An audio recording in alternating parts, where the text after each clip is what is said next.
अच्छा जी, और कोई?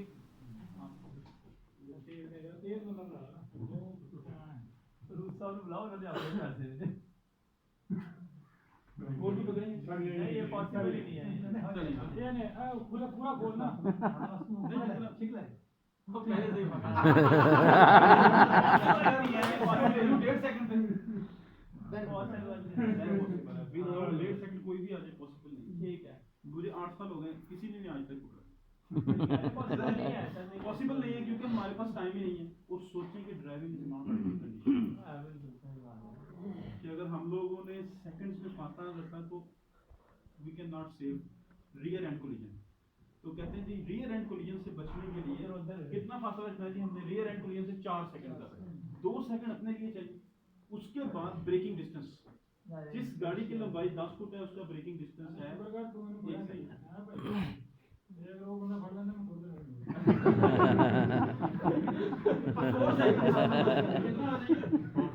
4 सेकंड डिस्टेंस। तो ये छोटी, वैसे तो उसमें बहुत ज्यादा किस तरह मेजर होंगे? हाँ, वेरी गुड क्वेश्चन। 4 सेकंड किस तरह मेजर होंगे? मैं आपको एक छोटा सा वीडियो से डेमोंस्ट्रेशन देके वहीं पे हम एक्सप्लेन करेंगे। ड्राइविंग वाला सही है तो हम जल्दी क्यों है बिना जल्दी पीछे ਸਾਨੂੰ ਕੋਈ ਜਲਦੀ ਨਹੀਂ, ਜਿਹਨੇ ਜਾਣਾ ਉਹਨਾਂ ਨੂੰ ਜਲਦੀ ਹੈ। यार काफी जल्दी है ध्यान डाले तो कोई नहीं ਕੋਈ ਜਲਦੀ नहीं है ਤੁਹਾਨੂੰ? नहीं कोई जल्दी नहीं यार, कोई जल्दी नहीं। ਇਹਨਾਂ को पैरे पीछे लाने चाहिए। सर आपका जो क्वेश्चन था उसके ऊपर हम 3 सेकंड रूल देखते हैं कैसे मैनेज करते हैं। ठीक है। What really matters is time. It takes about 1.5 seconds to notice potential risk ये अभी हमने डिस्कस किया है जिसमें हम लोग ने पोटेंशियल रिस्क को नोटिस in कर front of you, and another 1.5 seconds to react, hit the brakes, and slow down. जी वो कहते हैं जी कि आपका 1.5 सेकंड तो हो गया। ये 1.5 सेकंड उस वक्त है जब बंदे की नींद पूरी है, जब गाड़ी के टायर ठीक हैं, ब्रेकिंग डिस्टेंस, गाड़ी एवरीथिंग इज परफेक्ट। तो फिर 3 सेकंड है, वरना उसको हम थोड़ा बढ़ा लेंगे। So you want to give yourself अब at ये least कैलकुलेट 3 कैसे seconds करना है between the car वो in अभी हम front of you and देखेंगे। your vehicle. To measure, wait for the car ahead of you to pass a said object. हमसे अगली गाड़ी किसी दरख्त, खंबा, साइन बोर्ड, किसी भी चीज के पास से जब उसका पिछला जो है जब ये उसके पास से गुजरेगी देन Tree, हमें काउंट road करेंगे। sign, light pole, any clear marker will do. After it passes, start counting. 1001, 1002, 1003. कहता फिर 1003। अगर हम उस दरख्त के पास 1003 कैलकुलेट करने के बाद पहुंचते हैं तो हमारा फासला होगा 3 second. If you reach that same object अगर before you कहता reach आप 3 3, सेकंड पे नहीं जा रहे तो पीछे आ जाए। you're too close. Push this 3-second baseline is पूरा वो 1 सेकंड बाद दूसरा आ जाएगा फिर आप ऑटो बोलेंगे ना मुझे 1001 एक सेकंड गुजर गया। ये बारिश हो रही है तो फासला बढ़ जाएगा। If you're driving a commercial vehicle, it's got to be at least 6 seconds. बड़ी गाड़ियों का ब्रेकिंग डिस्टेंस भी बड़ा हो जाए। हाँ आप वो सामने क्लॉक है गिने 1001, 1002, 1003। अगर 1, 2, 3 कहेंगे तो हम सेकंड कैलकुलेट नहीं कर सकते। ठीक है, तो ये है जी इसका। Don't forget the 3-second rule. And don't forget to show the safety through friends and family. अच्छा, ये जी रियर एंड कोलिजन कहते हैं कि जो लोग 4 सेकंड का फासला नहीं रखते वो किसी वक्त भी पीछे वाली गाड़ी जो आके पीछे से हिट कर सकती है। रियर एंड कोलिजन से बचने के लिए हमें कितना फासला रखना है? 4 सेकंड। और इंटरसेक्शनल कोलिजन से बचने के लिए कीप योर आइज मूविंग के 2 सेकंड के बाद नजर घुमानी है। और नजर घुमाने का प्रैक्टिकल करते हैं जी। सर जी आप आएंगे जरा। यहाँ पे इसको पकड़ना नहीं घूमनी है। पकड़िएगा आप ਇਹਨੂੰ ਸਲੋ ਤੁਸੀਂ ਨਾ ਇਹ ਕੈਬ ਦੇ ਅੰਦਰ ਲੈ ਕੇ ਆਣਾ। ठीक है, फिर ले जाओ इसको। अब आप सामने देखें इसी को और इसको लेके आने की कोशिश करें।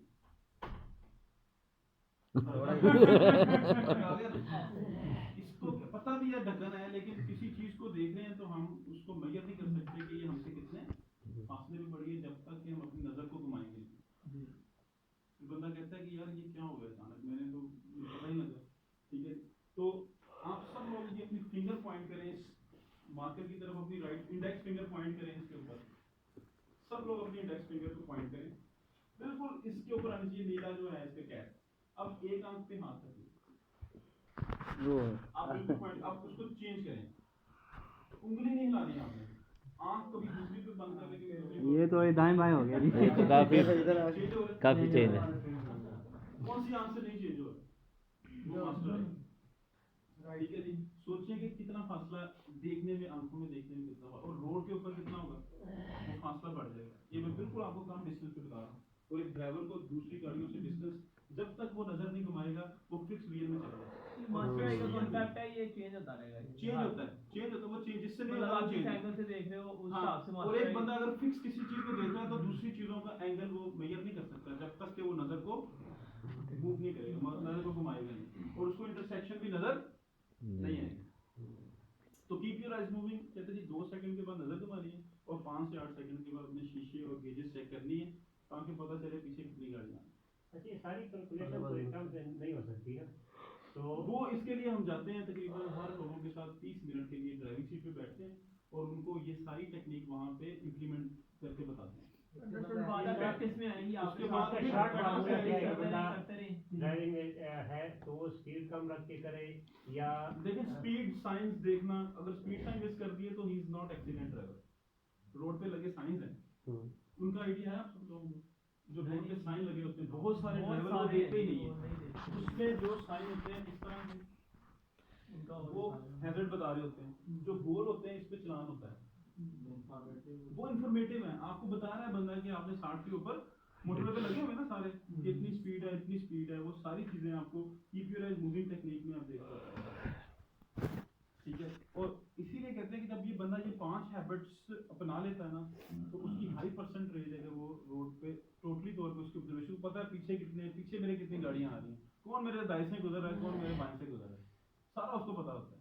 और रोड फर्नीचर का भी उसको पता होता है कि सड़कों पे लाइनें भी बता रही होती हैं कि आपने क्या करना है। रोड पे लगी हुई लाइनें रोड फर्नीचर उसको कहते हैं, वो भी बीच में ऐड हो जाती है।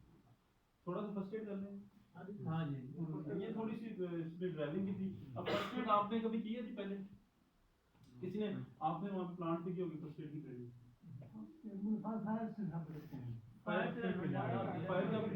फर्स्ट एड का बताएं जी, फर्स्ट एड है क्या? कोई बताएं कि फर्स्ट एड लफ्ज़ किसने सुना होगा? पहले सुना होगा फर्स्ट एड क्या है जी? फर्स्ट एड कोई एक्सीडेंट हो गया सबसे पहले पोस्ट आपने एक्सीडेंट ये भी हो जाएगा किसी को जो फर्स्ट स्टेप या फर्स्ट अस्पताल आपने लेना जबरदस्त है, आपने भी बिल्कुल बताया कि जी डॉक्टर ये पूरी दुनिया में ना अमेरिकन रेड क्रॉस है और उसके अलावा अमेरिकन हार्ट एसोसिएशन है। अमेरिकन हार्ट एसोसिएशन की गाइडलाइन पूरी दुनिया फॉलो करती है। कोई भी सेफ्टी के ट्रेनिंग सेंटर बना है ना, फर्स्ट एड कहीं पे भी करवा रहा है, उसने AHA के स्टैंडर्ड्स को फॉलो करना, उसकी गाइडलाइन CPR की फॉलो करनी। अब जो फर्स्ट एड वो कहते हैं कि फर्स्ट एड क्या है कि डॉक्टर और एम्बुलेंस के आने से पहले किसी बीमार, जख्मी या ऐसा बंदा जिसकी जो सांस लेने में होता है उसकी जो हम मदद करते हैं, उस मदद लफ्ज़ को इलाज नहीं, जो उसकी मदद करते हैं उसको इंग्लिश में फर्स्ट एड कहते हैं। फर्स्ट एडर कौन होता है जी? फर्स्ट एडर वो होता है जिसने डॉक्टर और एम्बुलेंस के आने से पहले या मरीज को अस्पताल पहुंचाने तक जो भी उसके साथ करना है उस सारे चीज़ों को क्या कह रहे होते हैं जी? वो बंदा फर्स्ट एड। उसमें वो कोई कपड़ा यूज़ कर रहा है, वो कुछ भी यूज़ कर रहा है, लकड़ी कपड़ा कोई भी चीज़ उसके पास अवेलेबल है, वो उसका इक्विपमेंट होता है जो यूज़ कर रहा है। फर्स्ट एडर कोई भी हो सकता है, इमरजेंसी घर पे, ऑफिस में, किसी भी होता है, किसी जगह भी हो सकती है। रोड के ऊपर किसी के साथ हादसा होना तो हमारी फीलिंग्स कुछ और होती है। घर का फैमिली मेंबर होना तो बंदे के पाँव से जमीन निकल जाती है कि ये क्या हो गया यार एकदम। और अगर फर्स्ट एड, अच्छा जी ये सबको अच्छा है इधर सर्च कर लेते हैं। हाँ, और फर्स्ट एड के अंदर ये है कि अगर फर्स्ट एड नहीं आती तो क्या होगा जी? आपको याद है इमरान खान जब लिफ्ट से नीचे गिरा था लाहौर जलसे के अंदर, इमरान खान जब लिफ्ट से गिरा था तो वहाँ पे फर्स्ट एडर थे लेकिन फर्स्ट एड सही नहीं मिली। कैसे? इमरान खान जब गिरा तो उसको स्पाइनल इंजरी हुई थी और जब उसको मूव किया गया, जब उसको फर्स्ट एड मिली तो 2 बंदों ने उसको आर्म से पकड़ा था और 2 ने रिस्ट और लेग से ड्रैग किया, और जब इमरान खान को 2 बंदों ने ऐसे पकड़ा तो गर्दन जहाँ पे चोट लगी थी वो ऐसे मूव करे और भी खराब हो गया। आदर हॉस्पिटल में बंदा आया, वहाँ पे मौजूद थे, बंदा जनाब चीखा मार रहा है ऐसी, हाय मैं मर गया, मेरे बचा लो, हाय हाय, ऊंची आवाज़ें आ रही हैं। इमरजेंसी जरूर से पीछे होते, पता लगा कि बंदे ने पूछा की होया, कहते जी ये दूध आला दूध गर्म करता है। ये दूध वाली दुकान है, कहते दूध गर्म करता है, गर्म दूध। वो उसकी टांग पे गिरा और जो बंदा पास था उसने क्या किया था फर्स्ट एडर में? पानी डाल दो। पानी नहीं जनाब, नमक लगा देता। नमक लगा दिया, वो तो बात वही होगी जख्मों पे नमक लगा। ऐसे वाटर टोन में एक दफा गुजरा था तो इस बंदे को मिर्गी का दौरा पड़ गया, इस बंदे को मिर्गी का दौरा पड़ गया। जो मैंने पढ़ी थी फर्स्ट एड, मैंने जो ट्रेनिंग की थी, जो मैंने पढ़ा था, मैं अपनी ट्रेनिंग के हिसाब से मैंने उसको फर्स्ट एड देनी शुरू कर दी। ठीक है जी, मैं ਉਹਨੂੰ ਫਸਟ ਏਡ ਦਿੰਦਾ ਰਿਹਾ। ਇੱਕ ਬੰਦਾ ਆਇਆ ਮੋਟਰਸਾਈਕਲ ਤੋਂ ਉਤਰਿਆ, ਮੈਂ ਜੁੱਤੀ ਸੰਘਾਣੀ शुरू कर वो जुत्ती संघाता रहा, मैं फर्स्ट एड देता रहा। मैंने जो मैंने पढ़ा था, जो मैंने सीखा था, मैं उसके हिसाब से करता रहा। और थोड़ी देर बाद वो बंदा ठीक हो गया, कहता जी अगर मैं जुत्ती ना संघाता तो आज गया। हालांकि जब मैंने मिर्गी का पढ़ा तो मैं खुद हैरान हो गया कि 5 मिनट के बाद बंदा खुद ही ठीक हो जाता है। ब्रेन रिलेटेड डिजीज है, इसमें आपने उस बंदे को जाके सर को पकड़ना नीचे, क्योंकि उसका सर जमीन पे लग रहा होता है, उसकी हेड इंजरी बचानी है बस आपने। 5 मिनट बाद वो ठीक हो जाना, ऑटो पे ठीक हो जाना। और कुछ को मतलब सर उसका पकड़ना, सर पकड़ना बस। मैंने उसका जाके नीचे से सर पकड़ लिया, मुझे पता थी 5 मिनट बाद ये ठीक हो जाना। और 5 मिनट तो उतने टाइम टपकना जिससे फिर मैं रेस्क्यू जाना, वही को फोन करना। लेकिन वो बंदा जुत्ती से ना रहे। अब अगर जुत्ती से ना रहे तो दोनों सिर की इंजरी होगी। और बाहर के मुल्कों में आप अगर नेट पे सर्च करें, जिन लोगों को मिर्गी का दौरा पड़ता है वो रबड़ के हेलमेट पहने होते हैं कि दौरे तो बाद जो सिर थले वजदा ना, तो बंदे ਦਾ ਜਿਹੜਾ ਰਬੜ ਦਾ ਹੈਲਮਟ ਹੈ ਨਾ, ਉਹ ਆਟੋ ਤੇ ਉਹਦੀ प्रोटेक्शन कर रहा है, सिवियरिटी रोक रहा होता है। ठीक है जी, तो यहाँ पे अगर हम ये जो फर्स्ट एड है, इसमें हमने क्या करना है जी, डॉक्टर और एम्बुलेंस से पहुंचने से पहले अगर किसी को फर्स्ट एड नहीं ना आती तो फर्दर बंदे को डेंजर में डाल देता है और भी ज़्यादा नुकसान में डाल देता है। ठीक है, जैसे नमक लगा दिया। और मैं एक बड़े मशहूर मतलब एक प्लांट पे गया तो वहाँ पे लोगों ने मुझे चैलेंज किया, कहते नमक ठीक है।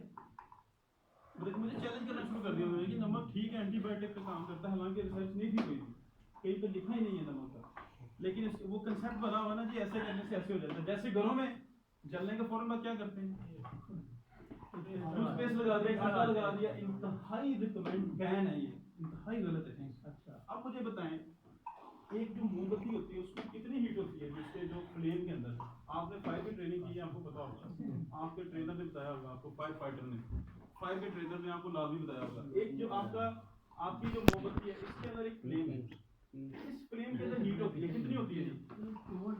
इसके 5 जोन है, 5 जोनों में डिफरेंट हीट होती है। Zone 1, zone 2, 3, 4, 5। मुझे बताएं 1 में ज्यादा होती है हीट या 5 में ज्यादा होती है? 5 कितनी होती है? एक और हाथ जला अंदाजन मियां वाली कितनी गर्मी पैंदी है जी टोटल? कितने डिग्री सेंटीग्रेड? 50। अगर मियां वाली 60 हो जाए तो फिर ये 70 हो जाए, पाकिस्तान 60-70 हो जाए, कितने 70 हो जाए तो की होएगा? हाँ जी, जलना शुरू हो जाता है। मुझे बताएं इसके अंदर कितना होगा अंदाजन? 200-250 डिग्री होगा। इसके अंदर होता है जी 1400 डिग्री सेंटीग्रेड, और जो सबसे कम जिस जगह होता है वहाँ पे 600 डिग्री सेंटीग्रेड। जिस बंदे की बॉडी, ये मैं आपको नॉर्मल फ्लेम बता रहा हूँ, जिस बंदे की बॉडी 1400 डिग्री सेंटीग्रेड से स्किन बर्न हो रही है, वो स्किन कहाँ जाएगी? बॉडी के अंदर जाएगी, ऐसे ही ना? उसमें जब हीट ने स्किन को टच करना है तो वो स्किन हीट ने कहाँ जाना है? बॉडी के अंदर जाना। अगर हीट ना गड्डी डॉक्टर पे जान तो पहले से बंदा साढ़े हाथों निकल जाएगा। अगर उसको फर्स्ट एड ना मिली तो बंदा हमारे हाथों से चला निकल गया। और उसके लिए उसकी फर्स्ट एड क्या है? बंस की पानी। बंस की फर्स्ट एड क्या है? पानी। अगर पानी ना डाला ठंडा तो बंदा हमारे हाथों से, पानी रिसर्च बेस्ड है, इस पे मैंने भी बहुत पढ़ा, इस पे बहुत ट्रेनिंग है। सबसे बेस्ट क्या है ट्रीटमेंट? आँख का क्या है?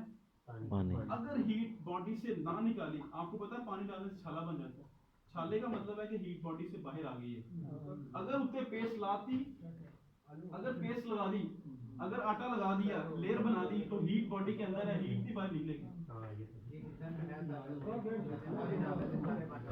छाले का मतलब ये हीट। आपने एक टर्म याद रखनी है, सेटअप। सेटअप को हम कहते हैं 505। 505 इस तरह है कि आप रोड पे हैं, आप घर में हैं, आप कोई हादसा देखें, कोई भी इमरजेंसी हो गई, रोड पे एक्सीडेंट हो गया, आग लग गई, जल्जला आ गया, धमाका हो गया, कोई बंदा बैठा बैठा हमारे सामने, उसके चेस्ट पे पेन हो रही है और उस बंदे ने पेन फील की, उसको सडन कार्डियक अरेस्ट, दिल का दौरा हमारे सामने पड़ रहा है, देखिए देखिए बंदे की तबीयत खराब हो गई, हमारे देखते देखते बंदे को फॉलेज का अटैक हो रहा है, हमारे देखते देखते बंदे के साथ कोई भी उसका अलर्टनेस लेवल चेंज हो रहा है, तो हमने फौरन क्या करना है जी? 505। 505 का मतलब है हमने रुकना है, उस बंदे के पास जाने की बजाय 5 कदम पीछे आना है। 5 कदम पीछे आना है, पीछे क्यों आना है? आपने सुना होगा एक भाई नहर में डूबा, जो पास था वो बचाने के लिए उसने भी उसकी कोशिश की, छलांग लगाई, वो भी डूब गया। उसके बाद दूसरे ने बचाया, वो भी डूब गया। डूबा एक है, बचाने 7 गए हैं, वो भी डूब गए। वो किस लिए 7 गए हैं? उस वक्त जो बॉडी में हीट जनरेट होती है। तो ट्रेनिंग ये कहती है कि एक बंदा अगर लॉस हो रहा है तो फर्दर उसमें आप मजीद डैमेज ना करें। बलूचिस्तान में कान के अंदर, कोयले की कान के अंदर एक बंदा गया, अंदर दम घुटा, दम घुटने से एक बंदा है, उसकी डेथ हो गई अंदर। अब जो बचाने जा रहे हैं 9 बंदे रेस्क्यूअर, 9 वो लोग हैं जिनकी बॉडी में हीट जनरेट हो रही है, जिनको ट्रेनिंग नहीं है लेकिन वो बचाने की कोशिश कर रहे हैं। मैंने 8 लोगों का सुना हुआ लिया के अंदर, पता नहीं कौन सी जगह थी, कि वो आपका तो एरिया है लगा लेंगे कि वो दरिया में या मतलब नहर में डूबे हैं, नहर में डूबे थे तो 8 लोग बचाते हुए वो भी डूब गए पीछे। ठीक है जी। तो सेटअप का अंदर ये आपने करना है कि रुकना है, 5 कदम पीछे आना है, और ई फॉर एनवायरनमेंट, जगह का जायजा लेना है। क्या लेना है? जगह का जायजा। उस एनवायरनमेंट के अंदर ट्रिपिंग हैजर्ड हो सकते हैं, उस एनवायरनमेंट के अंदर इलेक्ट्रिकल हैजर्ड्स हो सकते हैं। उस जैसे मैं आपको कह रहा था करंट के लिए, करंट रुका है तो 5 कदम पीछे आए, उसके बाद देखना है जल्दी से ब्रेकर को ऑफ कर दिया, अगर कोई और चीज़ है तो वो पकड़ के उस बंदे का कॉन्टैक्ट हटा दिया। रुकना है, 5 कदम पीछे आना है और जगह का जायजा लेना है। उसके बाद एनवायरनमेंट के अंदर ये भी हो सकता है, एक बंदा स्कैफोल्डिंग में काम कर रहा है और वो वर्किंग एट हाइट से नीचे गिरा है, और हम जब उस बंदे को फर्स्ट एड देने गए हैं तो हो सकता है कि पूरा स्कैफोल्डिंग प्लेटफॉर्म ही नीचे गिरा है, collapse कर। एक बंदा अंदर आग लगी है, उस बंदे के पास फायर सूट नहीं है, उसको फायर सिलेंडर नहीं चलाना आता, उसको स्काबा नहीं पहनना आता, उसको पता ही नहीं है हाइड्रेंट कैसे चलाते हैं, और वो बंदा अंदर जाने की कोशिश करेगा तो क्या होगा जी? तो रुकना है, 5 कदम पीछे आना है, जगह का जायजा लेना है, take special care in the traffic. बहुत सारे लोग हैं जी, रोड पे एक्सीडेंट होता है, तो जब वो गाड़ी से निकलते हैं ना एकदम, मुझे याद है मैं कोका कोला की ट्रेनिंग के लिए जा रहा था, एक डिसेबल बंदा, एक बंदा था वो डिसेबल था, वो उसने अपनी मोटरसाइकिल के 3 टायर बनाए हुए थे, 2 पीछे और एक आगे। आपने देखा होता अक्सर वो डिसेबल लोग ऐसे चला रहे थे। तो मैंने जब वो देखा तो उसके ना गाड़ी के इंजन में, मोटरसाइकिल के इंजन में आग लग गई। हम लोग गाड़ी में थे, तो मैं फौरन क्या, मैं कहा शादाब गाड़ी रोको यार, सिलेंडर दे। शादाब ने गाड़ी रोकी, हमने सिलेंडर पकड़ा, जैसे ही मैंने गेट खोला, शॉ करके बाइक वाला गुजरा। बिलीव करें कि मैं किधर जा रहा था, मैं इतना बाल से बचा। मैंने वो देखा, उसके बाद जब मैंने अपना गेट खोला, तो जैसे मैंने गेट खोला, मैंने बगैर शीशों के गेट खोला एकदम, और उधर से मोटरसाइकिल वाला तेज, मैं उसके साथ हिट होने लगा। तो मीन्स के एक special care in the traffic. और मैं जी पालपुर में ट्रेनिंग कर रहा था, एक बंदा मुझे कहता सर जी मेरे ना जी होया फर्स्ट एड देने लगे, कहता रोड पे एक्सीडेंट, खतरनाक एक्सीडेंट होया। कहता जी मैं उतर के कहता जी जो मैं मदद कर रहा हूँ, पीछे मोटरसाइकिल नहीं है, वो मोटरसाइकिल चोरी हो गया था। क्योंकि जब बंदा उतर के मदद करता है ना, फिर चाबी भी रह जाती है। तो बंदा कहता यार बंदे को फौरन पढ़ो, फिर मोटरसाइकिल होते हैं, और लोगों की गाड़ी से उतर के चाबी कार के अंदर ही होती है। मैं जी मुल्तान से मैंने ट्रैवल किया 25 तारीख को, और मैं पहुंचा खैबर पख्तूनख्वा में, वहाँ पे ब्रिटिश अमेरिकन टबैको की ट्रेनिंग थी। रात के 10 बजे ड्राइवर ने मुझे पिक किया, जो पिंडी टर्मिनल था वहाँ से पिक किया, फैसल रोड से, और हम लोगों ने बुरहान इंटरचेंज से नीचे लिया, जीटी रोड पे जा रहे हैं। जब हम जहांगीरा से शेदू के दरम्यान में पहुंचे हैं, तो रात के तकरीबन उस वक्त 11:30-12 बज चुके। डंपर वाले ने गाड़ी को उठा के मारा, गाड़ी को उसने उठाया, गाड़ी को मारा, उसने मारा जी, वो जो खैबर थी उसको मारा, और उसमें 3 औरतें पीछे लगी थी, 2 बंदे आगे थे। उसने उसको उठा के गाड़ी रोड गिरी है, और उधर से जाके उसको रेत वाले ट्रक ने मारा, रेत वाला ट्रक उसके बिल्कुल ऊपर आ गया। मेरे पास वीडियो भी पड़ी है, पिक्चर भी पड़ी है। मैं उतरा गाड़ी से, उतर के मैंने सबसे पहला काम, ट्रेनिंग थी तो हमारी गाड़ी में फर्स्ट एड बॉक्स था वो कंपनी, तो हम दोनों ने ग्लव्स पहन लिए। उसके बाद हमने रेस्क्यू वालों को कॉल की, और मैं उस वक्त वो लोग अंदर इतने फंसे हुए थे कि कोई भी उस वक्त उनको निकाल नहीं सकता। गाड़ी में फंसी थी टांगे लोगों की, गाड़ी ऐसे रोल हो गई थी, मैं आपको पिक्चर दिखाऊंगा। उसके बाद ही हमने कॉल की रेस्क्यू वालों को, रेस्क्यू वाले पहुंचे, मैंने कहा जी वो गाड़ी लेके जो कटर से इसको काट के लोगों को बाहर निकाले। रेस्क्यू वाले उनको फर्स्ट एड दे नहीं सकते थे क्योंकि वो लोग अंदर फंसे हुए थे। उन्होंने दूसरी गाड़ी को कॉल की, और उन्होंने क्रेन को कॉल की, एक एक्सीवेटर लगाया, सपोर्ट दी रेत वाले ट्रक को, उन्होंने क्रेन लगाई, ट्रक को पीछे किया, कटर से गाड़ी निकाली, रात के 2:30 बज गए, लोगों को बाहर निकालते। इतना खतरनाक वहाँ पे। और वो लोग कहाँ पे जा रहे, 3 औरतें थी पीछे, 2 लड़के आगे थे, और वो औरत के पेट में बच्चा था, उसको डिलीवरी के लिए CMH लेके जा रहे थे। जो टोकरी है वो पड़ी होती है। तो वहाँ पे मतलब कि हमने जब भी एक्सीडेंट वाली जगह पे जाना है तो वहाँ पे टू बी वेरी केयरफुल जी, हमने रुकना है, 5 कदम पीछे आना है, जगह का जायजा लेना है, take special care in the traffic, उसके बाद अननोन हैजर्ड को देखना है, और सबसे ज़रूरी चीज़ आप 2 काम करें, अपने पास लाजमी ग्लव्स रखें, क्योंकि जिस बंदे की हम मदद करें हमें नहीं पता उसको हेपेटाइटिस है, उसको टीबी है या कौन सी मुगलिक मर्ज है, तो इसलिए ग्लव्स जो हैं ये लाजमी होने चाहिए, घरों में भी होने चाहिए और आपके वहाँ पे भी होने चाहिए, ठीक है जी। आपके ऑफिस में, आपकी गाड़ी में ये फ़ौरन ग्लव्स पहन लिए या कुछ शापर हाथ पे चढ़ा लिया, ताकि उस बंदे को अगर कोई डिजीज़ हुई तो वो खून कहाँ से यानी हमारे और वो स्किन से हमारी बॉडी के अंदर, आपको पता है ये केमिकल किस तरह जाते हैं, बीमारियां किस तरह अंदर जाती हैं, तो वो इसलिए ग्लव्स पहन लें। और ग्लव्स पहनने सबको आते हैं, लेकिन उतारने का टेक्निकल तरीका है जो कि फर्स्ट एडर को आता है, लेकिन डॉक्टर्स को भी नहीं आता है। एमबीबीएस में आपको सिखाता हूँ यार वो तरीका क्या है।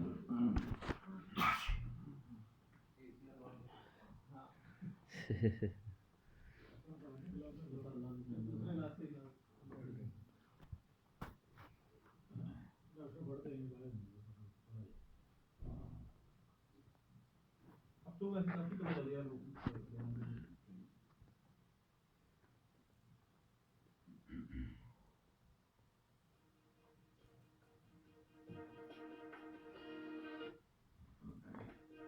ये सेटअप वाली मैंने वो वीडियो भी दिखाई क्योंकि वो हमने डिस्कस कर लिया है। रुकना है, 5 कदम पीछे ने जगह के जायजा लेना है। To protect yourself, use disposable gloves when providing first aid care. Be sure gloves are not damaged when you put them on and replace them as necessary. Remove gloves carefully to prevent splattering. Grab the outside wrist of one glove with the other hand. Turn the glove inside out as you remove it. Drop the inverted glove into the other hand and slide your finger under the other glove to invert it and trap the first glove inside. If you need to provide rescue ventilations, use a ventilation shield or ventilation mask. Turn inside out as you remove it. Remove gloves carefully आप एक बंदे को first aid दे दी, उसके बाद हमने इसको कैसे to उतारना है। prevent splattering. अब हाथों पे खून Grab लगा the outside wrist of one glove with the other hand. Turn the glove inside out as you remove it. Drop the inverted glove into the other hand and slide your finger under the other glove to invert it and trap the first glove inside.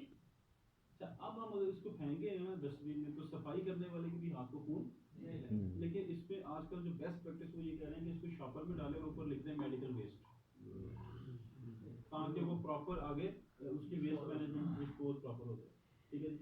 If you need to अब provide एक rescue बंदा है ventilations, उसकी हमने use a ventilation. कर दिया जी, उसको setup कर लिए, जल्दी से अपना वो पकड़ा ग्लव्स और ग्लव्स पकड़े और ग्लव्स पहने और उस बंदे के पास आ गए, तो सबसे पहला काम क्या करना है उस बंदे के पास आके। अब 2 सिनेरियोज हैं, एक तो बंदा अगर नॉर्मल होगा तो बड़ा आसान है फर्स्ट एड देना, उसका पता चल जाएगा कि टांग टूटी है, बाजू फ्रैक्चर है, वो बंदा जिंदा है तो बता देगा। लेकिन जो बंदा बेहोश है ना, सबसे बड़ा चैलेंज है जी उसको फर्स्ट एड देना, उसकी मदद करनी। एक बंदा बेहोश है तो हम क्या करेंगे जी उसके पास आके सबसे पहला, हाँ जी ब्रीथिंग चेक करेंगे, कैसे जी? सीने पे हाथ नहीं, मुंह पे हाथ रखते नाक से पता तो नहीं सबसे पहला आप लिख लें, याद कर लें, वैसे आपको पता चल जाएगा। आपने सबसे पहला काम ये करना है जिसको आवाज देनी। क्या करना है? आवाज ऊंची आवाज में जाके, मेरा नाम तनवीर है जी, मैं फर्स्ट एडर हूं, भाईजान आप मुझे सुन रहे हैं? हेलो पाइन आवाज आ रही है तुम मेरी? ठीक हो? अखा खोलो पाइन, मैंने सुन रहे हो तुसी? हेलो की होया? जो भी हम पश्तो में पंजाबी में जो लोकल लैंग्वेज में हमने उसको जाके पूछना है जी। हेलो भाईजान आप ठीक हैं? क्या हुआ आपको? आंखें खोलें। हेलो आप मुझे सुन रहे हैं? मैं आपकी क्या मदद करूं? तो आवाज क्यों नहीं चाहिए सर, आप बताएंगे। आपसे सर आप वेरी गुड। अगर हमने जाते सीपीआर कर देता, जहां नशा करके सुता है और उठ के द्वारे रहना पानी की है कौन हो तुसी? किधरों आ गए? पाया से पता जहां सुता है नशा करके जाके सीपीआर शुरू कर देता तो उन्हें द्वारे रहना उठ के।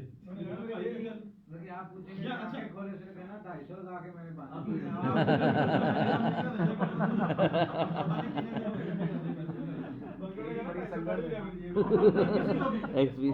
उसमें पता चल जाएगा कि वो मदद लेना चाह रहा है नहीं लेना चाह रहा। वो ये कह देगा उठ के मेरे घर वाले आ रहे हैं, मेरा भाई आ रहा है, तो हमने आवाज देनी। आवाज से अगर बंदा रिस्पॉन्स नहीं करता, अब अगली स्टेज आ गई है, आवाज दी है लेकिन उसने कोई रिस्पॉन्स नहीं किया, हमने आवाज दी है, बंदा आपके अंदर बेहोश है, फिर क्या करेंगे? नंबर चेक करना है। अब अगला जो रिसर्च बेस्ड है वो कहते हैं आप उस बंदे के शोल्डर पे टच करके उसको हिलाएं थोड़ा सा, उसको थोड़ा टैप करें शोल्डर पे, क्योंकि ये मसल ब्रेन के करीब है। जहाँ पे टैप करें और रिपीट करें वॉइस कमांड, भाईजान आप मुझे सुन रहे हैं? हेलो, आपको मेरी आवाज आ रही है? हेलो, आप सुन रहे हैं मुझे? भाईजान आंखें खोलें। हमने एक दफा हिला भी दिया, टच भी कर लिया। तो टच कमांड के बाद ये दो लाइफ सेविंग टेक्निक होगी। पहली वॉइस कमांड, पहली तो हमने अपने लिए की ना, रुके 5 कदम पीछे जगह देखी, सीन हमारे लिए है तो हमने जाना है, वरना नहीं जाना। अब हम पहुंच गए तो हमने दो लाइफ सेविंग टेक्निक वहां पे की। पहला आवाज दी, और मैंने दो जगह पे ऐसा देखा है कि मैंने आवाज दी थी तो बंदे ने होश कर लिया। फैसलाबाद में मेरा दोस्त उस्मान जा रहे थे हम लोग जी, वो जो जाल के ब्रिज के ऊपर, वहां पे एक्सीडेंट हुआ, हम दोनों उतरे और वो बंदा, उसका भाई ना अपनी झोली से सिर रख के ना तो रो रहा सी, तो फोन कर रहे थे अपने भरा, यार जल्दी आ जा, अल्ताफ बहुत सट्टां लगती हैं, अल्ताफ होश नहीं कर रहे। तो मैंने उसको, मेरा नाम पता चल गया, मैं जाके उसको पहले वॉइस कमांड दी, मैं कहा हेलो अल्ताफ, मेरा नाम तनवीर है, मैं फर्स्ट एडर, मैं सुन रहे हैं अल्ताफ, ऊंची बात। दूसरा मैं उसको शोल्डर तो टच किया, मैं कहा अल्ताफ आवाज आ रही तुमको? आप बिलीव करें अल्ताफ साहब ने अखा खोलनी है, मतलब ऐसे अखा खोलना हिलना शुरू कर दिया अल्ताफ ने। उसको मैंने वॉइस कमांड दी और टच कमांड होती हुई, और मैं रेस्क्यू वाले आ गए तो मैंने उनके फौरन खुदा जी मैंने वॉइस कमांड दी और टच कमांड दी है, और उसके बाद ये बंदा, इसका पता चल गया था कि इसकी मूवमेंट से कि ये बंदा जिंदा है, तो वो फौरन पे मैंने हैंड ओवर किया, हम लोग चले गए, हमारा काम ही खत्म हो गया वहाँ। फिर डॉक्टर आ गए, उन्होंने आगे शुरू कर दिया। तो वॉइस कमांड, टच कमांड के बाद कौन सी कमांड देनी है? सांस अभी हमने चेक नहीं करनी। फिर उसके बाद हमने डॉक्टर को कॉल करना। क्या करना जी? डॉक्टर को कॉल करनी है जी। एकदम फायर लगी, फोन कर दो भाई, जल्दी जल्दी फोन। यार कोई बंदा फायर ब्रिगेड कर देंगे कॉल भी? किसी को नंबर है फायर ब्रिगेड का? नहीं। किसी को आता है फायर ब्रिगेड का नंबर? नहीं। 422, लेकिन घर में लग गई है जी, किसी के उसको फोन करना है, किसके घर में आग लगी, क्या करेंगे जी? 1122 जनाब उधर नहीं है, बलूचिस्तान किसी घर मेहमान गए हैं, उसे की करांगे? केपी के पंजाब से कराची गए हैं जी, उसे किसे आग लग गई, की करांगे? 15 ਤੇ ਪੁਲਿਸ ਆ ਜਾਣੀ ਹੈ ਜੀ। 16 पूरे पाकिस्तान में नंबर 16 है। सोचें कि एक बंदे को नंबर नहीं पता, वो किस तरह मदद करेगा जी, और कितना डिले। 16 वैसे डायल होगा मोबाइल से, 16 वैसे डायल होगा पंजाब में। पूरे पाकिस्तान का जो जब से पाकिस्तान बना है ना, फायर ब्रिगेड का नंबर 16 नहीं 16 मतलब पोस्ट डायरेक्ट डायल होता है। कहां मिलेगा? लोकल फायर ब्रिगेड का होगा ना सेंटर, वहां पे डायरेक्ट जो लोकल होगा वहीं पे होगा। तो फायर ब्रिगेड का नंबर 16 फायर ब्रिगेड का नंबर है जी। अब आप सबके पास एंड्रॉइड मोबाइल है, मैंने नंबर 3 सेव किए हुए। आपका अगर मोबाइल का कीपैड लॉक है ना, तो 3 नंबर ऐसे हैं जो रेस्क्यू 1122 वाले आके फौरन उसको कॉल करेंगे। वो 3 नंबर बगैर डायल किए कोड लगे खुल जाते हैं। आपको पता है उसका सबको? अगर नहीं तो आप आज ही सेव कर लें, कोई चीज़ नहीं लेके जानी, तो सिर्फ ये ले जाएं यहाँ से कि अपने नंबर सेव कर लें, 3 नंबर। वो आपको तरीका पता है, सबको पता ना? नहीं दिखाएंगे जरा, एंड्रॉइड मोबाइल है आपको? ये जैसे ये एंड्रॉइड मोबाइल है, इसका अब मुझे पता नहीं कोड का, नहीं ना पता, तो ये इमरजेंसी कॉल पे किए, इसको क्लिक किया तो यहाँ पे नंबर ऐड होंगे इमरजेंसी कॉल। वैसे तो 112 भी डायल हो जाता है, यहाँ से सिर्फ 112 डायल होगा, इनका नंबर बंद है तब भी मैं यहाँ से इमरजेंसी नंबर डायल करता हूँ। लेकिन यहाँ पे 3 नंबर सेव हो जाते हैं। है ना जी, आपके पास ऑप्शन आ रहा है जी? आ रहा है ना? ये 3 नंबर ऐड हो जाते हैं जी। कुछ एंड्रॉइड में हैं जिनमें है वो लोग ऐड कर लें, इसमें भी होगा। ये देखिए ये नंबर आ रहे हैं, इनमें 3 नंबर ऐड हो जाएंगे, तो वो रेस्क्यू वाले डायरेक्टली उनको कॉल कर लेंगे जी। नंबर बंद भी है ना मोबाइल, तब भी आपका घर में कॉन्टेक्ट हो जाएगा, पता चल जाएगा कौन बंदा कहाँ। ठीक है जी, तो 3 नंबर आप ऐड कर लें। इस पर भी ऑप्शन होगा इमरजेंसी कॉल। ठीक है जी, तो ये हो गया। हमने क्या करना है जी? Voice command. उसके बाद कौन सी कमांड दी? टच कमांड के बाद डॉक्टर को कॉल करनी है। अगर हम अकेले हैं तो खुद करनी है, अगर कोई पास है तो उसको कहना है कि तुम फोन करो जल्दी से एम्बुलेंस को, मैं इतनी देर इसको आगे संभालता हूँ फर्स्ट एड। ठीक है जी, 3 काम हो गए। उसके बाद हमने एक ऐसा काम करना है, यही करेंगे CPR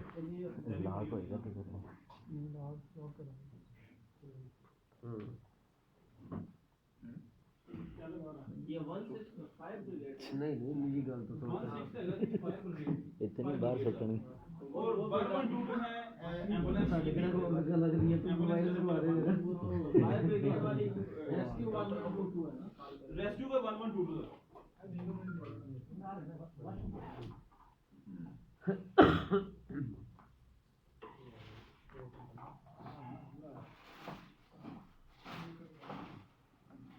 अच्छा यहाँ पे एक चीज जो भी आपको मैं बताता हूँ वो ये है पहले हम ये देखते हैं कि हमने ये भी ओपन किया ओपन कर दें ताकि सांस जो है वो on the patient's अब एक बंदा सांस कैसे चेक करेगा सांस तो बंद है मैं आपको क्यों कह रहा था बार बार कि हमने अभी सांस चेक नहीं करना upward. सांस तो बंद है हमें कैसे पता चलेगा सांस खुला है तो इसलिए हमने पहले ये काम करना फिर The सांस चेक head करना back and move her jaw forward. Use your hand on the patient's forehead to maintain the head tilt. Keep supporting the bony part of the chin with your fingers. Avoid pressing too deeply into the soft tissue of the patient's chin with your fingers, as this can also block the airway. Leave the mouth slightly open. Once an open airway is established, you must continually maintain it. If you let go, the airway may close again. Keep in mind it is essential to first establish an open airway in order to assess for breathing. Hey, Ronnie, you okay? Hey, you alright, buddy? When caring for a patient who is seriously injured, establishing an airway is a higher priority than protecting a possible injury to the spine. Without an open airway, all patients, regardless of illness or injury, will quickly die. सबसे बड़ी पहली priority है कि airway जो है ना वो protect करना ठीक है जी हम में से कितने लोग हैं किसी बेहोश बंदे कैसे करता है जी कोई रोड के ऊपर नहीं कोई भी नहीं करता ये बंदा बेहोश है तो सिंपल यहाँ से ये एयरवे ओपन करना बस सांस खुल गया अब सांस चेक करना अगली स्टेज पहले हम मुंह खोलेंगे मुंह में देखेंगे कोई चीज़ तो नहीं है तो जो लोग मेडिकल फील्ड से हैं ना डॉक्टर्स जो होते हैं डॉक्टर होते हैं जिनका रोजाना काम है उनको वो कहते हैं कि आप कैरोटिड पल्स चेक करें उनको AHA की रिकमेंडेशन है कि वो कैरोटिड पल्स यहाँ पे पल्स होती है वो चेक कर रहे हैं लेकिन जो लोग मेडिकल फील्ड से नहीं है मैं और आप हम सादा लोग हैं तो हमने 10 सेकंड सांस चेक करना है कितने सेकंड 10 हमने जब एयर भी ओपन किया तो सांस खुल गई तो हमने उसको मुंह खोलना है और इस तरह करते हुए rise and fall in the chest यहाँ पे जो चीक्स है जहाँ पे इसका ब्रीथिंग एयर को यहाँ पे फील करना है और कानों से सुनना है कि इसकी एयर सांस की आवाज़ ठीक है इसको प्रेस नहीं प्रेस नहीं करना करना प्रेस वाला अगला मसला है प्रेस वाला CPR है अभी पहले हम देखते हैं कि सांस कैसे चेक करते हैं ये एक वीडियो है इसमें हम देखते हैं ये बेहोश बंदे की फर्स्ट एड है कैसे मिलती है unresponsive patient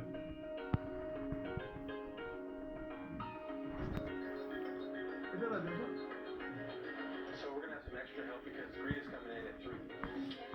Make sure you get all of these included on the inventory. I'm going to begin in the production room. Okay, okay, no problem. Let's start with the lockouts on this panel. Okay, shoot. Okay, first one, N031. So yeah, that does it for in here. Could you ask Kathy what she wants us to do over there? Sure thing. Thanks, man. Double check some stuff.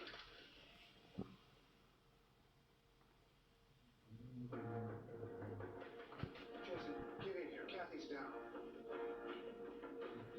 ये setup कर रहे हैं push और everything very clear There's nothing dangerous here. इससे यहाँ पे कोई खतरा नहीं है इसको बाहर से इधर लगे Kathy, it's Jason. I'm training first aid. Are you okay? Are you okay, Kathy? Go call EMS and get the AED. उसने जल्दी से डॉक्टर को बुलवा दिया उसने ग्लव्स पहने और ये काम किया कि सबसे पहला काम क्या किया उसने एयरवे खोल दिया उसके बाद मुंह चेक किया मुंह में कोई चीज़ तो नहीं है अब सांस चेक कर रहे हैं ग्रुप लिसन है 3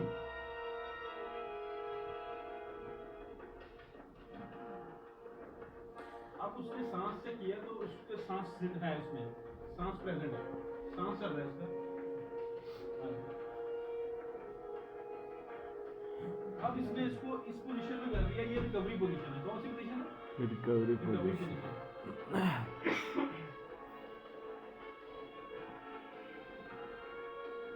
इस पोजीशन में क्यों किया भला जी ये देखें अगर तो सांस चल रहा था, उसने 10 सेकंड के लिए चेक किया सांस है, उसके बाद उसने एयरवे ओपन किया, सांस चेक किया और उसके बाद उसने उसको रिकवरी पोजीशन में कर दिया। अब अगर वो यहाँ से छोड़ देता ना तो सांस दोबारा बंद हो जाएगा। उसने पोजीशन ही वो कर दी कि जिसमें सांस अब मुकम्मल तौर पे चलता ही रहे, वो भले छोड़ के किसी को बुला ले या जो भी कर लेगा, लेकिन उसके जाने के लिए भी वो छोड़ के जाएगा भी ना, लेकिन सांस उसका बाहर रहेगा। इस पोजीशन में इसको कहते हैं रिकवरी पोजीशन। अगर उसके मुंह में कोई चीज लिक्विड हुआ वो भी बाहर आ जाएगा। निकल जाएगा, वो भी ट्रेन हो जाएगा। ठीक है, तो ये पोजीशन है रिकवरी पोजीशन। अच्छा, अब ये जिंदा बंदे बेहोश बंदे की फर्स्ट एड जो कि हमें कोई भी रिस्पॉन्स नहीं दे रहा,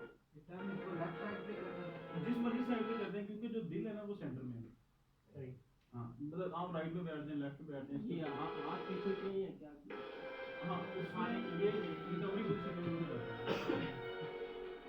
यहाँ पे हम थोड़ा सा मैं आपको बता दूं, Open the airway using head tilt chin lift. अब वो Remove liquid any obvious foreign material. And look, listen, and feel for breathing for no more than 10 seconds.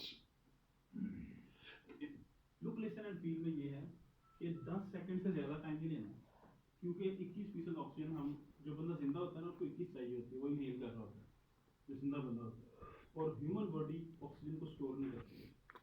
ठीक है जी, अगर बंदा 21% अंदर लेके जा रहा है ना तो वो बाहर में निकाल रहा है, और उसकी लामत है कि उसके नाक और मुंह से ब्रीथिंग एयर हमें फील भी होगी और उसको सुन भी लेंगे हम, और उसका राइज एंड फॉल भी देख लेंगे। तो जल्दी से देखा, उसके बाद फिर हमने एयर पे जैसे आपने पूछा ना रिकवरी पोजीशन है, तो रिकवरी पोजीशन में जो करीब हाथ है उसको ऊपर कर देना, अपोजिट लेग को इधर करके, ये हाथ इधर करके, तो उसको इस तरफ ड्रैग कर देना। अभी दोबारा मैं आपको दिखा दूँ।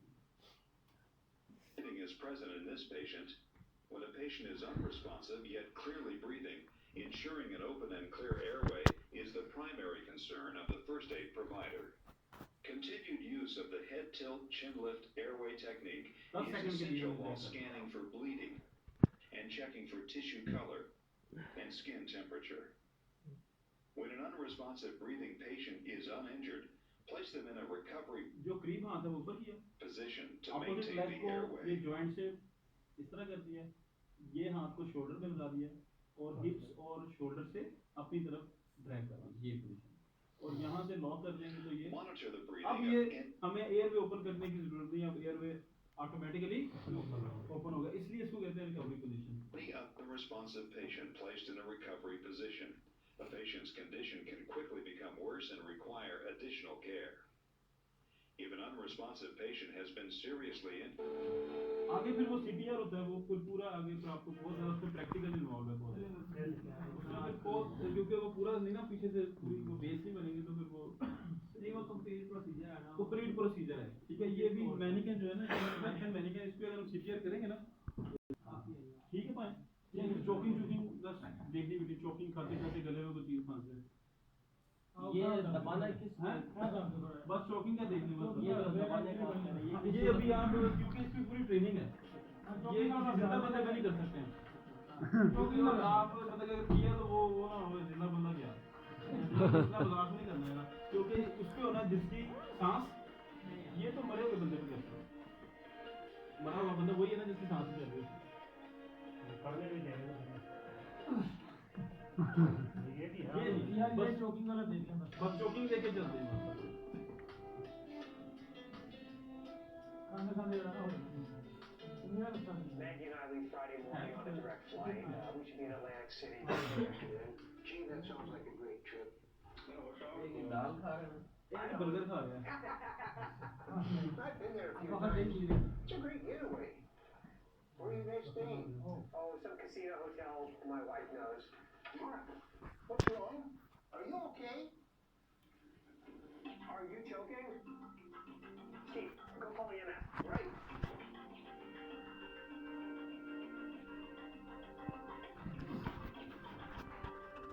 ये बेस्ट दुनिया में सबसे अच्छा चोकिंग का ट्रीटमेंट है, सबसे।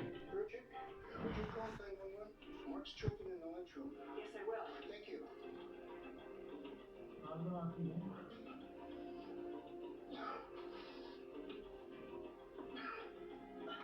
Okay, relax. Try to take some deep breaths. Relax.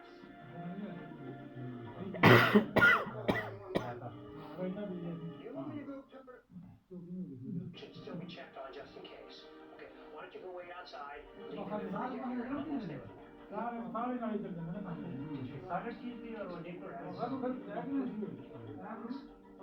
अभी मैं आपको इसका बताता हूँ।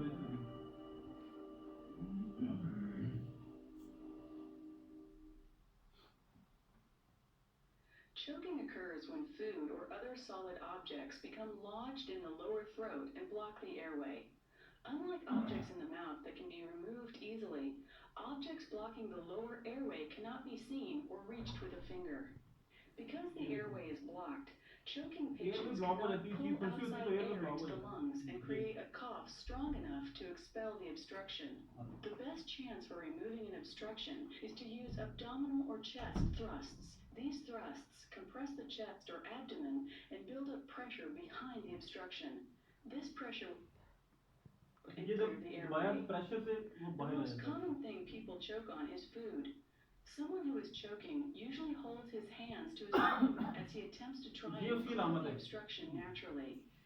This can be a helpful sign in recognizing a choking person. If you think someone is choking, get his attention and simply ask, "Are you choking?" Choking results from a severe airway obstruction. Signs of severe airway obstruction include very little or no air exchange, lack of sound, and the inability to ये तीन चीजें होती हैं, ना बोला जाता है, ना खांसी आती है और सांस लेना मुश्किल होता है। इसको कहते हैं क्रिटिकल चोकिंग। आजकल जो लेटेस्ट अपडेटेड है। speak or cough forcefully. If the patient nods to indicate he is choking, act quickly to relieve the obstruction. Stand behind the patient. Locate the belly button with one finger. Make a fist with the other hand and place the thumb side of your fist in the middle of the patient's abdomen, just above the navel and well below the breastbone. Grasp your fist with your other hand. Quickly thrust inward and upward. Each thrust should be separate, distinct, and given with the intent of forcing the object out. Repeat the thrusts until the patient can breathe normally or he becomes unresponsive. If a choking patient becomes unresponsive, get her to the ground as gently as possible, protecting her head in the process. Activate EMS and begin CPR. Every time an airway is established for ventilations, inspect her mouth, remove any visible material, and resume CPR. वो बाद में CPR फिर करते When a हैं। choking patient is clearly अगर pregnant है या breathing मोटा बंदा हो तो कितना or you करना cannot get your arms around their abdomen, use chest thrusts. Position yourself directly behind the patient. कर देंगे तो कर देगा वरना The thumb side of your fist on the lower half of his breastbone. Grasp your fist with your other hand and thrust straight upward. Try not to put pressure on his बड़ी ribs. Critical होती है। Continue thrusts until he can breathe normally. If he becomes unresponsive, get him to the ground and begin CPR. Abdominal and chest thrusts can cause internal injury. Anyone who has been treated for choking with these maneuvers should be evaluated by EMS or अच्छा इसमें थोड़ा सा इसमें ये है कि दो तरह की चोकिंग होती है। एक होती है माइनर चोकिंग, एक होती है क्रिटिकल चोकिंग। माइनर में पानी देना यार पीलिया ठीक हो गया। माइनर ये है जिसमें बंदा खांसी भी आती है, बोला भी जा रहा होता है, सांस में इतना ज़्यादा प्रॉब्लम नहीं होता लेकिन वो थोड़ा होता है। लेकिन क्रिटिकल ऐसी चोकिंग है जिसमें बंदा बोल ही नहीं सकता, सांस लेना मुश्किल हो जाता है और आवाज़ भी नहीं निकलती। अब उस चोकिंग के अंदर उसमें यहाँ पे आते होते हैं और उसकी कंडीशन बड़ी डेंजरस हो जाती है, खासतौर पर बच्चों के साथ होती है। अगर तो कोई एडल्ट है, हम बच्चों पे भी आते हैं, अगर कोई एडल्ट है तो उसको हमने देख लिया तो जाके पूछना है कि जी मतलब पंजाबी जी या जो भी तो गले कोई शय फंस गई, रोटी फंस गई है या कुछ फंस गया, ऐसे कहते हैं हम लोग जाके जो नॉर्मल। उसके बाद आप आएंगे ऐसे जाके हमने पीछे खड़ा होना है यहाँ से। नहीं मैंने दोबारा नहीं है क्योंकि ये इसके साथ पता क्या होता है, इंजरी हो सकती है इंटरनल, ठीक है। तो यहाँ से लोकेट कर लिया इसके ऊपर, यहाँ पे